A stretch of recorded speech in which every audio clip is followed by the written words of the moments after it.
Alrighty, so we're going to come together again just to do a little bit of Q&A.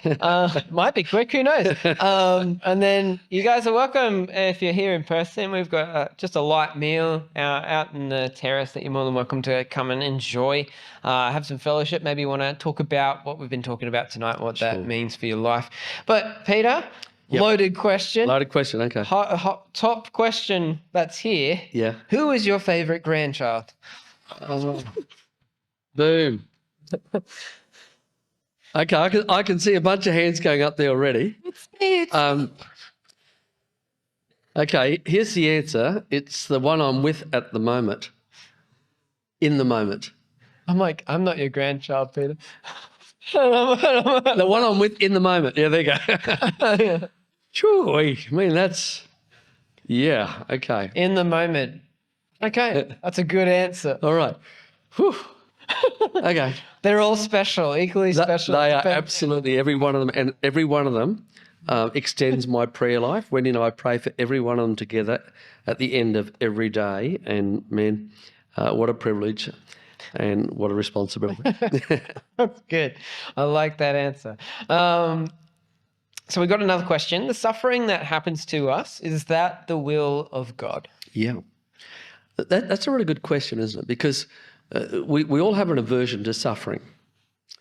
And the truth is sometimes we suffer because we do dumb things. Isn't that right? Yep. So back in the day, when I started teaching, I was a manual arts teacher. And I would remember times when I would be so busy talking to the students as I'm hammering away at something, I'd belt my thumb. I suffered because I was being dumb. Sometimes we suffer because we do dumb things. Sometimes our suffering has got nothing to do with doing dumb things. Yeah. Sometimes our suffering is a consequence of living in a very broken world. Yeah. And our world has been broken because of sin.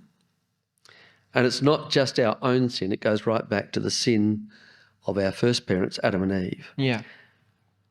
And I love the way when Paul writes to the Romans, he reminds them that the whole of creation has been groaning, as in the pains of childbirth, right up to this present time. He looks at the whole of the created order and says the created order groans under the weight of sin. And so there is so much suffering in our world, which is an ongoing and tangible evidence of that. But there's also something else I think to be reminded of. Yes, sometimes God does allow us to suffer for his own greater purposes. Sometimes, like Job, we do not actually get to see behind the curtain, as it were. And as you read the first few chapters of Job, we get to see behind the curtain of what is going on in the heavenly realm. Job is not privy to that. Yeah. And he doesn't understand why he is suffering the way he is suffering. Yeah. But God is still in control. We see Jesus in the Garden of Gethsemane, who suffers and he sweats, as it were, great drops of blood, unbelievable suffering. Yeah. But it was within the will of God. So I think that we've just got to be really careful. Absolutely. I mean, one of the big problems for Job's comfortless comforters was that they basically came to Job and said, Job, you must have been a naughty boy because only bad things happen to bad people, you know? Yeah. Well, the book of Job is there to remind us that is not true. Yeah. So, yeah. Interesting. Would you say that sometimes suffering can as well kind of shape you in ways that probably... I'm sure it does. I'm reminded of how James... Sometimes, yeah. Well, remember in James chapter 1, he says, count it pure joy, my brothers and sisters, whenever you fall into trials of varying kinds. Which sounds like so totally counterintuitive. Thanks a lot, James. You've got no idea what I'm going through. Count it pure joy whenever you fall into trials of various kinds. And you'll notice that he doesn't say if you fall into trials. He says whenever, because there is a degree of inevitability about it. We will all face trials. But James says, count it pure joy because God knows that it is through the crucible, as it were, of suffering that God builds perseverance in us.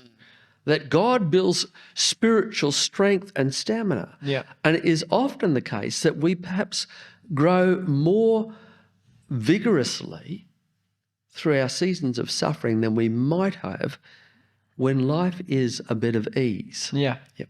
Yeah, indeed.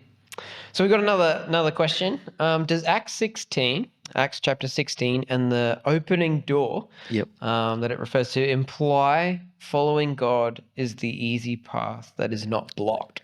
Yeah. Okay. Really good question. I think that we've got to be, and this is why I spoke about those 5 things coming together, because the apparent open door, or as I described it, the divine ordering of circumstances, or the appearance of the divine ordering of circumstances. We've got to be really careful about just finding as it were, an open door, saying to ourselves, this must be the hand of God. Do you remember Jonah? When God says, I want you to go and I want you to preach against that wicked sin of city Nineveh. And Jonah decides that he doesn't want to go and preach against Nineveh. Actually, Spain is looking pretty good at this time of the year. And so he heads on down to the seaport of Joppa, and he just happens to find a ship bound for Tarshish on the Spanish coast. I mean, talk about divine providence. This is the open door. Yes, of course, I must have got it wrong. God didn't want me to go to Nineveh. He wanted me to go for a holiday to Spain. And so I think we just got to be really careful about that, because we can kind of the scriptures remind us, doesn't it? The heart of man is deceitful above all things and desperately wicked. And we can kind of manipulate our reading of the circumstances in whatever way we want. So, Yeah. And my point there is simply, when I put together that constellation of those 5 things, as I genuinely and committed to walking in faith and obedience, that's when I think that we can actually begin to have a sense of confidence. Yes, that at the right time, God will open the right doors. I don't need to go kicking doors down. Yeah. And I'll open them. I've got a couple of questions here which are quite similar in ways, but they're very good questions. What do you do if a decision seems ambiguous? Is it better to try and discern that way, or just kind of let it go? Yeah. And there are times when it does seem quite ambiguous, doesn't it? We're desperately trying to know the will of God. We're trying to make a wise call. I think there are sometimes,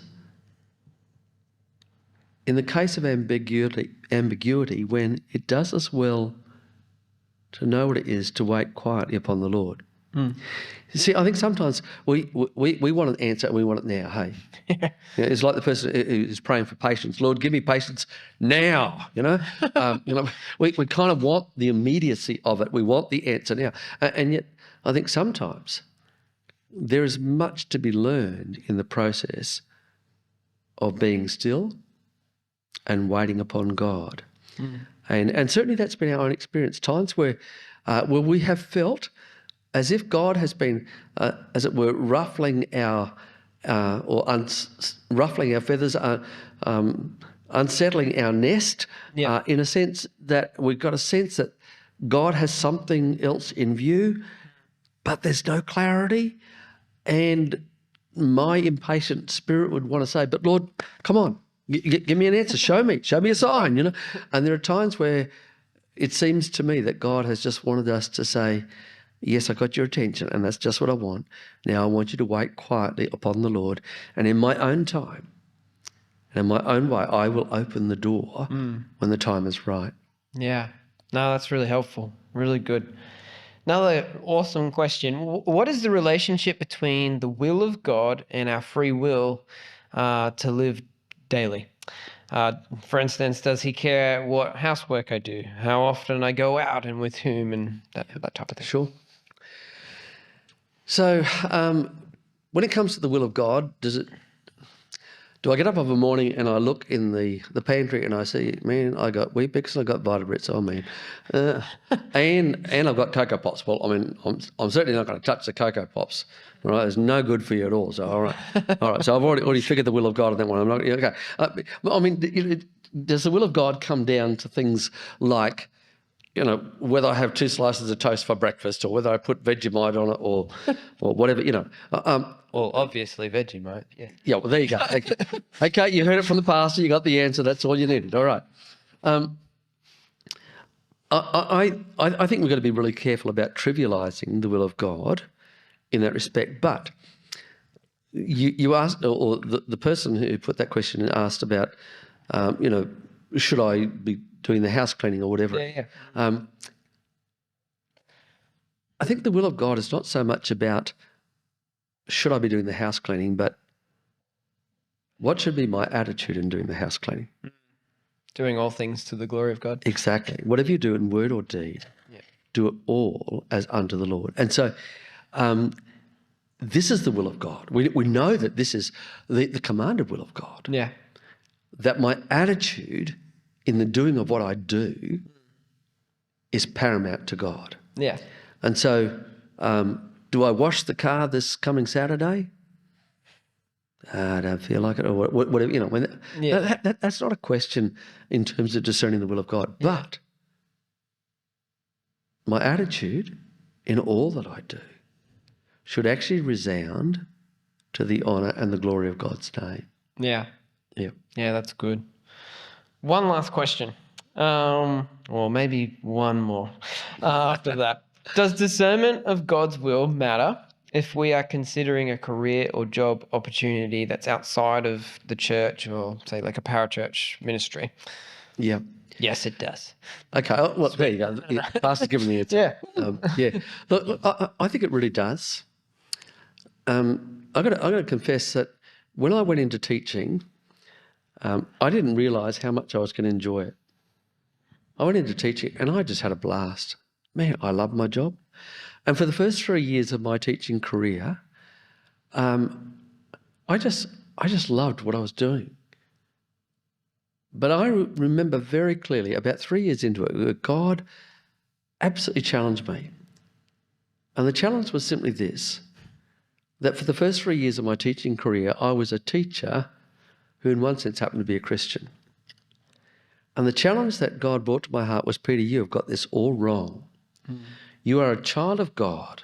You're a Christian who happens to be a teacher. And that completely changed my whole outlook on my job. And the curious thing was, over the next number of years in my teaching career, God just kept opening up gospel opportunities, and I saw dozens of my students come to faith. That's so that good. had not happened prior. And so my point is simply this, whatever you do,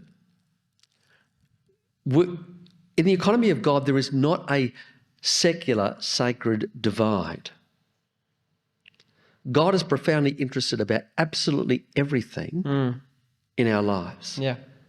And so if I've got a job in what we might call a secular environment, God is profoundly interested in that. He's profoundly concerned about that because where he has me placed is where he's put me on mission. Yeah. And I'll put on my other hat. My other area where I lecture is in the area of missions. Now, if you're a child of God, I want to remind you that you've been called to be a sharer in the mission of God. And God has a purpose and plan for you in the place that you work because you are there as an agent of Christ and his gospel in this world. Amen. Amen to that. And on a little bit of a funny note here, on a bit of a laugh before we wrap up tonight, what are your thoughts on Vegemite? What is my thought on? Vegemite.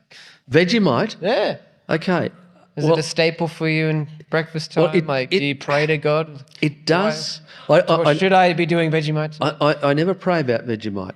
So, but it's a no-brainer. Things like Marmite and Promite, I wouldn't say that the devil's food. That's probably an overstatement. But you were thinking it. No. Yeah. But yeah, I mean the Vegemite does put a rose in every cheek for those who do remember that. So yeah. I'm glad I've got a fellow Vegemite lover. Yeah. Yeah. But the vitamin B does you good. Yeah. Well, thank you again, Peter. Thank you for answering our questions. Let's give him another hand, guys, just as we finish up the night. So thank you to everyone who came along tonight, and thank you for everyone who's streaming online. I hope you got a lot out of this. Really encourage you. Part of why we do these kinds of conversations is not just to gain knowledge, but to work out where we stand on these different things. But more than anything is to look at, how does this affect my life? How does this affect how I follow Jesus, and how can I do that better? So I encourage you to have some conversations after this and ponder on that. Have some fellowship, have some food. But once again, thank you. And Absolute privilege. Thank you. we'll catch you guys later. And I'll catch you out in the terrace for those of you who are here.